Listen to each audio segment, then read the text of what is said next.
Hey guys, this is your girl Paula, the queen from Queens. Let's talk about how detrimental student loan debt can be to you as an individual and impacts your family from generation to generation. Student loan debt right now is $1.8 trillion. About 40 million Americans have an average of about $40,000 each, totaling $1.8 trillion. That's huge. That's only second to personal mortgages. What are we doing? There are some really intelligent people that have a lot of debt. I work with some smart people. I work with nurses who have an average of $50,000 to $100,000 in student loan debt just on the undergraduate level. I work with advanced practitioners, nurse anesthetists, anesthesiologist assistant, physician's assistants, occupational therapists, physical therapists, nurse practitioners that are coming out of grad school with almost $250,000 of debt. Let's not talk about the physicians. I love them. They're intelligent, they're bright, they're caregivers. They're putting their heart and their soul into taking care of their patients, but they have upwards of $500,000 of debt. That's wicked.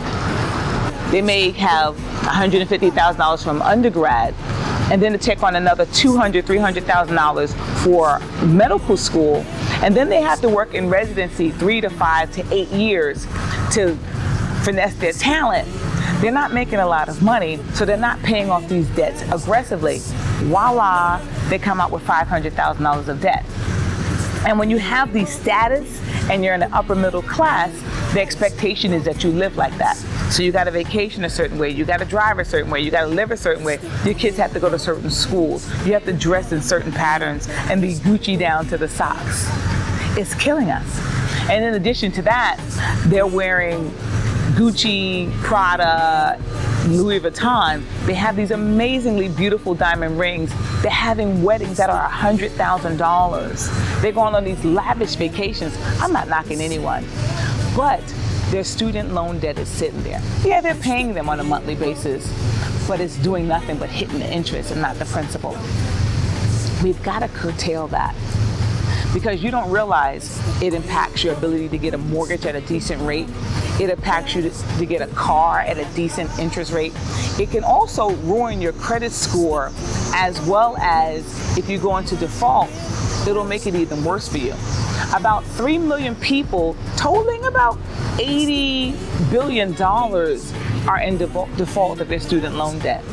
The federal government, as in President Biden, tried to do something about it. He tried to initiate a federal student loan forgiveness program, but the Congress kiboshed that, and the Supreme Court said, that's a no-go.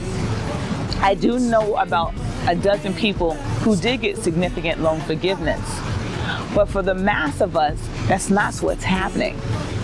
And oftentimes, the only way we can go to college is if we take out student loan debt. So let's find some ways in which we can lower that or not take any at all. In high school, start taking out and putting in applications for grants and scholarships. Take AP classes. Both my daughters went to college with enough credits to have one full semester taken off because they had enough AP credits. How about community college? How about a state school? A number of states are allowing students to get free or low-cost tuition because they live within that state and they make less than $130,000.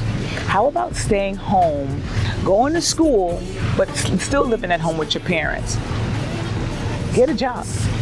Get a job, pay some of your own expenses so that you're not piling up your rent, your books, and all those other fees. How about, if you have to take out student loan debt, live as if you're still in college. Being as if you're still in college, you can tap all that money onto paying off the debt, be done with it in 3 to 5 years, and then you can live your life. Student loan debt's gonna impact you, your children, and possibly your children's children. I was in student loan debt from grad school 16 years after I finished. The same time my son was going to school, I still had the same amount I borrowed 16 years before. Debt's a disease. Let's get rid of it. Oh, I forgot about August. Debt is a disease. Let's tell debt, we're not going to be in a position when you're taking hold of our money today, tomorrow, and in our financial future. That's why I'm hosting a free financial webinar on August 23rd at 7 p.m. Go on my website, robertstargetfinancials.com. Click Go Live with me, or go into Eventbrite and look up We Make the Money, Why Don't We Keep Our Money? This is your girl Paula. I love you. I'll see you next time.